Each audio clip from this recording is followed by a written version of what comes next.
காலையில நல்லா பாசிட்டிவா பேசுப்பா. பாரதிய ஜனதா கட்சி தேசிய ஜனநாயக கூட்டணியினுடைய மிக பிரம்மாண்டமான கூட்டம் நடைபெற இருக்கிறது.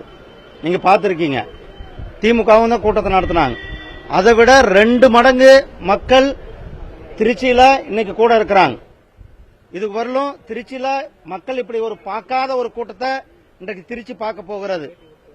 ஏற்கனவே மதுராந்தகத்தில் தேசிய ஜனநாயக கூட்டணியினுடைய கூட்டம், மாண்புமிகு பாரத பிரதமர் திரு நரேந்திர மோடிஜி அவர்களுடைய உரை தமிழகத்தில் ஒரு மிகப்பெரிய எழுச்சியை ஏற்படுத்தியதோடு திராவிட முன்னேற்ற கழகத்திற்கு ஒரு பயத்தை கொடுத்தது.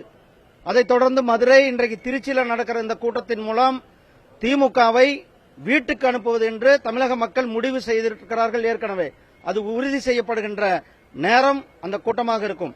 மாண்புமிகு பிரதமர் திரு நரேந்திர மோடிஜி அவர்கள் எப்பொழுதெல்லாம் தமிழகத்திற்கு வர்றாரோ அப்பொழுதெல்லாம் தமிழ்நாட்டினுடைய வளர்ச்சிக்காகவும் தமிழ்நாட்டினுடைய மேம்பாட்டுக்காகவும் நிதியை கொடுத்துக் கொண்டிருக்கிறார்கள்.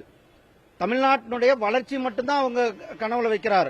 அவர் அதை நினைவாக்கி கொள்றார்.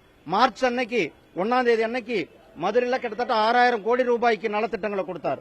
இன்னைக்கு கிட்டத்தட்ட 6000 கோடி அளவுக்கு வளர்ச்சி திட்டங்களை தமிழ்நாட்டுக்கு அர்ப்பணிக்க இருக்கிறார். ரயில்வே திட்டமாகட்டும், அது பல்வேறு திட்டங்களை இன்றைக்கு நாட்டுக்கு அர்ப்பணி.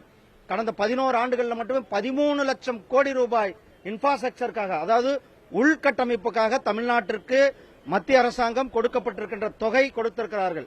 அதனால மாண்புமிகு பிரதமர் திரு நரேந்திர மோடிஜி அவர்களை நாங்கள் அன்போடு வரவேற்பதற்கு தேசிய ஜனநாயக கூட்டணியுடைய சகோதரர்கள் நாங்கள் எல்லாம் காத்துக் கொண்டிருக்கின்றோம். பிரதமருடைய வருகை திமுகவை வீட்டுக்கு அனுப்புகின்ற வருகையாக இருக்கு. நன்றி நன்றி. எல்லாரும் வர்றாங்க, எல்லாம் வர்றாங்க, எல்லாம் வர்றாங்க.